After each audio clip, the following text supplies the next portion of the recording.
Good morning to everyone. Myself, Dr. Suresh Kumar Goyal, Associate Professor, Department of ABST, Government College, Ajmer. आज हम देखेंगे pricing the issue of material and preparation of store laser या निर्गमित सामग्री का मूल्य लगाना तथा सामग्री खाता बही तैयार करना। जब हम स्टोर्स से किसी उपकार्य के लिए या जॉब के लिए कोई सामग्री निर्गमित करते हैं तो उसे निर्गमित सामग्री कहते हैं जॉब के लिए। अब जो सामग्री हम निर्गमित करेंगे उस सामग्री का मूल्यांकन करना ज़रूरी होता है कि उस सामग्री को हम किस मूल्य पर निर्गमित कर रहे हैं। जिस दर से हम उस सामग्री को निर्गमित करते हैं उसे हम उस सामग्री का निर्गमन मूल्य कहते हैं या मटेरियल इश्यू प्राइस कहते हैं। और जितनी हमने इकाइयाँ निर्गमित की है उसको उस दर से गुणा कर देते हैं तो टोटल अमाउंट आ जाएगा कि इतने अमाउंट की सामग्री हमने अमुक जॉब के लिए निर्गमित की है। अब यहाँ पर हम जिस मूल्य पर सामग्री निर्गमित कर सकते हैं वो दो प्रकार के हो सकते हैं, लागत मूल्य एवं बाजार मूल्य या कॉस्ट प्राइस एवं मार्केट प्राइस। कॉस्ट प्राइस का अर्थ है कि आपने उस सामग्री को किस राशि पर किस लागत पर खरीदा है तथा साथ ही उसको गोदाम तक लाने में आपने कितना अमाउंट खर्च किया है वो उसकी हम कॉस्ट में जोड़ देते हैं। तो ये हुई total cost price for that material जो हमें स्टोर तक लाने में जो अमाउंट खर्च हुआ है, जिसमें उसकी कॉस्ट प्राइस प्लस स्टोर तक के खर्चे शामिल होंगे। और बाजार मूल्य से तात्पर्य उस मूल्य से है जो कि निर्गमन के दिन उस सामग्री का बाजार मूल्य है। यानी जिस दिन आप सामग्री निर्गमित कर रहे हैं उस दिन अगर उस सामग्री को बाजार से खरीदते तो वो किस दर पर आपको प्राप्त होती, वो बाजार मूल्य है। अब ये दो जो अलग अलग मूल्य हैं जिन पर आप सामग्री निर्गमित कर सकते हैं, लागत मूल्य पर और मार्केट प्राइस पर, इन दोनों के संबंध में अपने अपने अलग अलग तर्क और वितर्क हैं कि लागत मूल्य क्यों हमें अपनाना चाहिए, क्यों नहीं अपनाना चाहिए, या बाजार मूल्य हमें क्यों अपनाना चाहिए। लागत मूल्य के संदर्भ में सबसे स्ट्रॉन्ग जो तर्क है वो ये है कि हम यहाँ पर वास्तविक लागत ज्ञात करना चाहते हैं किसी वस्तु के निर्माण की, और वास्तविक लागत तभी हम ज्ञात कर पाएंगे जबकि उसकी एक्चुअल कॉस्ट प्राइस हम शामिल करेंगे। जो मार्केट प्राइस हम लेंगे वो काल्पनिक होगी क्योंकि हमने उस दर पे सामग्री तो खरीदी नहीं है उस दिन। तो इसलिए चूंकि हमारा मुख्य उद्देश्य किसी वस्तु के निर्माण की कुल लागत ज्ञात करना होता है, इसलिए यहाँ पर हम यही निश्चित करते हैं कि जो सामग्री निर्गमित की जाती है वो सामग्री लागत मूल्य पर ही निर्गमित की जाए। तो सामग्री को लागत मूल्य पर निर्गमित करना है ये तय होने के बाद भी हमारे सामने और समस्याएं आएंगी कि लागत मूल्य में भी कौन सा लागत मूल्य लिया जाए। ये समस्या क्यों आएगी? क्योंकि हम जो स्टोर्स में सामग्री खरीदते हैं वो सारी एक दर पर तो आई हुई नहीं होती या सारी एक दिन प्राप्त की हुई नहीं होती। अलग अलग लॉट में सामग्री आती है और अलग अलग लॉट में जो सामग्री आती है उनका मूल्य भी अलग अलग दिन अलग अलग हो सकता है। ये भी हो सकता है कि किसी सामग्री का जो मूल्य है, कॉस्ट प्राइस है, वो पूरे साल भर तक अनचेंज्ड रहे। और ऐसा भी हो सकता है कि आज हमने अगर कोई सामग्री मंगाई है और नेक्स्ट वीक अगर हम कोई सामग्री मंगाएं तो उसकी दर में अंतर आ सकता है। और आजकल के ज़माने में जहाँ इतना कॉम्पिटिटिव युग है, ये बहुत संभव है कि आप आज जो सामग्री खरीद रहे हैं जिस मूल्य पर, आवश्यक नहीं है कि कल भी उसी मूल्य पर मिले, उसमें डे टू डे परिवर्तन होते रहते हैं। तो हम कौन सा मूल्य लें? अगर हमारे पास स्टोर में जो सामग्री है वो एक से अधिक लॉट की खरीदी हुई है और उनके मूल्य अलग अलग हैं तो हमारे सामने ये समस्या भी आएगी कि हम उसको कौन से मूल्य पर निर्गमित करें। तो सामग्री को लागत मूल्य पर निर्गमित हम करेंगे और लागत मूल्य पर निर्गमित करने के लिए सामग्री को लागत मूल्य पर हम मूल्यांकित करेंगे। इसके बारे में मैंने आपको बता दिया है, तब भी समस्या आएगी कि हम कौन सा मूल्य लें। तो इसमें जो है अलग अलग मेथड हैं, जिसमें देखिए एक मेथड होगा first in first out method या फीफो मेथड, शॉर्ट में हम उसको कहेंगे, प्रथम आगमन प्रथम निर्गमन विधि। दूसरा मेथड होगा last in first out method या लीफो मेथड या अंतिम आगमन प्रथम निर्गमन विधि। तीसरा मेथड इसमें हो सकता है बेस स्टॉक मेथड। चौथा मेथड इसमें होगा एवरेज प्राइस मेथड, औसत मूल्य विधि। औसत मूल्य विधि में भी दो तरीके की विधियां होंगी, simple average method, weighted average method. तो आमतौर पर आपके चार विधियां काम में आएंगी, फीफो, लीफो, एवरेज। एवरेज में सिंपल एवरेज और वेटेड एवरेज। बाकी हमें गिनती बढ़ाने के लिए है, जैसे बेस स्टॉक गिनती बढ़ाने के लिए आएगा, और उसके बाद जो है आपके स्टैंडर्ड प्राइस मेथड या प्रमाप मूल्य विधि, या एक इसमें आएगी highest price in first out, HIFO method. Highest in first out, सबसे महंगी सामग्री जो आई है उसको सबसे पहले निर्गमित करना। तो चार जो व्यावहारिक रूप से काम में आएगी, FIFO, LIFO, simple average, weighted average. उसके अलावा base stock, standard price method and HIFO method, ये सब गिनती के लिए। अब इसमें हम सबसे पहला मेथड लें, फर्स्ट इन फर्स्ट आउट, प्रथम आगमन प्रथम निर्गमन विधि। यानी जो सामग्री सबसे पहले आई है उसे सबसे पहले निर्गमित किया जाए। यहाँ एक बात मैं आपको स्पष्ट कर देना चाहता हूँ कि एक बार जब सामग्री स्टोर्स में आकर के उसके निर्धारित स्थान पर रख दी जाती है, जिसको कि हम बिन कहते हैं, किसी भी सामग्री को रखने का जो हमने निर्धारित स्थान तय कर रखा है, क्योंकि हमारे स्टोर्स में 50 तरीके की सामग्री होती है, तो हर एक अलग अलग प्रकार की सामग्री का एक अलग स्थान तय कर रखा है जहाँ उसको रखना है। वो चाहे खुला स्थान हो सकता है, वो चाहे रैक हो सकती है, वो चाहे बॉक्स हो सकते हैं, वो कई ताक हो सकती है, तो वो कहलाएगा बिन।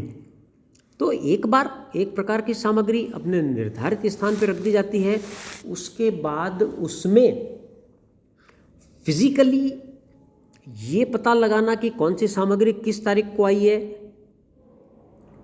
भौतिक रूप से ये संभव नहीं है, फिजिकली संभव नहीं है। तो यहाँ फिजिकली हम उसको नहीं ढूंढेंगे कि कौन सी सामग्री पहले आई कौन सी बाद में आई, नहीं, केवल प्राइस की दृष्टि से, मूल्य की दृष्टि से फर्स्ट इन फर्स्ट आउट होगा। जो पहले आई सामग्री पहले निर्गमित होगी, बाद में आई सामग्री बाद में निर्गमित होगी। जैसे उदाहरण मैं आपको दूँ, हमने 1 तारीख को 100 यूनिट खरीदी 10 रुपये की रेट पर, ठीक है। फिर हमने 15 तारीख को 200 यूनिट खरीदी 11 रुपये की रेट पर। फिर हमने 21 तारीख को 300 यूनिट खरीदी 12 रुपये की रेट पर। तो हमारे पास 3 लॉट आ गए, 1 तारीख का, 15 तारीख का, 21 तारीख का। 1 तारीख का लॉट है 10 रुपये की रेट पर लेकिन 100 इकाइयाँ। 15 तारीख का लॉट है 11 रुपये की रेट पर लेकिन 200 इकाइयाँ। और 21 तारीख का लॉट हो गया 12 रुपये की रेट पर लेकिन 300 इकाइयाँ। तो हमारे पास स्टोर में 600 यूनिट हो गई, जिसमें 3 अलग अलग प्राइस की है। वो 600 यूनिट एक स्थान पर रखी हुई है। अब उनमें फिजिकली अंतर करना मुश्किल है कि कौन सी 1 तारीख को आई है, कौन सी 15 तारीख को आई है, कौन सी 21 तारीख को आई है। वो सब एक स्थान पर रख करके सब मिक्स हो गई। अंतर मूल्यांकन के दृष्टिकोण से करना है कि अब हमारे पास जो 600 यूनिट का एक लॉट निर्धारित स्थान पर रखा हुआ है, उसमें से 100 यूनिट्स की निर्गमन प्राइस तो होगी 10 रुपये। उसके बाद 200 यूनिट्स की निर्गमन प्राइस होगी 11 रुपये। उसके बाद 300 यूनिट की निर्गमन प्राइस होगी 12 रुपये। अब मान लो 21 तारीख के बाद हमने 125 यूनिट निर्गमित करी 25 तारीख को। तो 125 यूनिट हमने निर्गमित करी 25 तारीख को, तो इसका अर्थ ये हुआ कि 25 तारीख को जो हम 125 यूनिट निर्गमित करेंगे उसमें से 100 यूनिट का निर्गमन तो हम करेंगे 10 रुपये की प्राइस पर, और 25 यूनिट का निर्गमन करेंगे 11 रुपये की प्राइस पर। अब हमारे पास 10 रुपये की प्राइस वाला 100 यूनिट का लॉट ख़त्म हो गया। अब हमारे पास क्या बचा, 15 तारीख को जो 200 यूनिट खरीदी थी उसमें से 25 जा चुकी है, 175 यूनिट तो 11 रुपये की रेट पर, और 21 तारीख को 300 यूनिट जो खरीदी है वो 12 रुपये की रेट पर, ठीक है। अब आगे जब हम सामग्री निर्गमित करेंगे तो पहले 175 यूनिट 11 रुपये की रेट पर निर्गमित होगी, फिर उसके बाद 300 यूनिट 12 रुपये की रेट पर निर्गमित होगी। समझ में आई आपको बात? तो प्राइसिंग के दृष्टिकोण से हमें ये डिफरेंस करना है, फिजिकली हमें उसमें अंतर नहीं लाना है। अब आप चाहें इसका एक उदाहरण देख लीजिए। The particulars of receipt and issue of an item of stores for the month of अगस्त 2013 आज एज फॉलोज। आपके पास 1 अगस्त को 500 टन का बैलेंस है, 10 रुपये के रेट पे खरीदी हुई है। 5 तारीख को आपने 300 टन इशू कर दी। 9 तारीख को फिर आपने प्राप्त करी 600 टन 11 रुपये के रेट पर। 14 तारीख को आपने इशू कर दी 250 टन। 20 तारीख को फिर आपने रिसीव करी 100 टन 12 रुपये के रेट पर। 27 तारीख को आपने इशू कर दी 400 टन। आपको first in first out method के हिसाब से स्टोर लेजर तैयार करनी है। तो देखिए इसका परफॉर्मा होगा स्टोर लेजर। नीचे हम प्राइसिंग मेथड लिख देंगे, FIFO method. Left hand side में हम डिस्क्रिप्शन लिखेंगे, कोड नंबर लिखेंगे, यूनिट क्या है ton, maximum stock level, minimum stock level, reorder level. ये इसका एक प्रारूप होगा स्टोर लेजर का। इस प्रारूप में सबसे लेफ्ट हैंड साइड में आएगी डेट। उसके बाद हम 3 कॉलम रिसीट के बनाएंगे, 3 इशू के और बाकी बैलेंस के। रिसीट में सबसे पहले होगा क्वांटिटी, फिर रेट, फिर अमाउंट। इशू में क्वांटिटी, रेट, अमाउंट। बैलेंस में quantity, rate for further issue and amount. तो इस तरीके से 9 कॉलम बनाएंगे। सूचना दी होने पर हम रिसीव्ड के कॉलम में एक कॉलम और बना सकते हैं, गुड्स रिसीव्ड नोट या मटेरियल रिसीव्ड नोट का। और ऐसे ही इशू में हम एक कॉलम और बना सकते हैं, रिक्विजिशन नंबर, जो विभिन्न विभागों से आती है जिसके आधार पर माल मांगा जाता है, तो रिक्विजिशन नंबर। नॉर्मल वे में हम 10 कॉलम का ही बनाएंगे। एक कॉलम एक्सट्रीम लेफ्ट में डेट का, फिर 3 कॉलम रिसीव्ड के क्वांटिटी रेट अमाउंट, फिर 3 कॉलम इशू के क्वांटिटी रेट अमाउंट, और फिर 3 कॉलम बैलेंस के क्वांटिटी रेट अमाउंट। तो यहाँ आप देखिए कि सबसे पहले 1 तारीख को हमारे 500 यूनिट है 10 रुपये के रेट पर। हम उसको रिसीट में चाहे तो बता सकते हैं, नहीं तो सीधा बैलेंस में बता दें। 500 यूनिट 10 रुपये के रेट पर 5000 रुपये। फिर ये बनेगा क्रोनोलॉजिकल ऑर्डर में डेट वाइज। तो 5 तारीख को हमने इशू किया 300 यूनिट। अब 5 तारीख को 300 यूनिट हमने इशू किया, तो हमारे पास एक ही लॉट है, तो वो 300 यूनिट 10 रुपये के रेट पर इशू हो जाएगा 3000 रुपये। बैलेंस बच गया 200 यूनिट 10 रुपये के रेट पर 2000 रुपये। फिर 9 तारीख को 600 टन आपने माल प्राप्त किया 11 रुपये के रेट पर। 9 तारीख को रिसीप्ट में आप बता देंगे 600, 11 रुपये के रेट पर 6600। अब बैलेंस पहले पुराना वाला बताएंगे, 200 यूनिट 10 रुपये के रेट पर और 600 यूनिट 11 रुपये के रेट पर। अब इसके बाद 14 तारीख को हमने इशू किया 250 यूनिट माल। तो 250 यूनिट माल हमें इशू करना है 250 टन। तो 200 टन तो हम 10 रुपये के रेट पर करेंगे, क्योंकि वो उसी रेट का केवल 200 टन ही है। और 50 टन हम इस 600 वाले लॉट में से इशू करेंगे 11 रुपये की रेट पर। तो अब इनको मल्टीप्लाई करके अमाउंट निकाल लेंगे 2550, और बैलेंस आपके पास रह गया 200 का लॉट खत्म हो गया, 600 में से 50 निकल गए, 550 टन 11 रुपये की रेट पर। फिर हमने प्राप्त किया 20 तारीख को 100 टन माल 12 रुपये की रेट पर। अब हमारे पास बैलेंस उपलब्ध हो गया 550 टन तो 11 रुपये की रेट पर, और 100 टन 12 रुपये की रेट पर, 650 टन। Total amount 7250। फिर 27 तारीख को हमें इशू करना है 400 टन माल। तो 27 तारीख को जब हमें 400 टन माल इशू करना है, तो हमारे पास पहला वाला लॉट ही 550 का है, तो उसी में से निकलेगा 400 टन 11 रुपये के रेट पर 4400।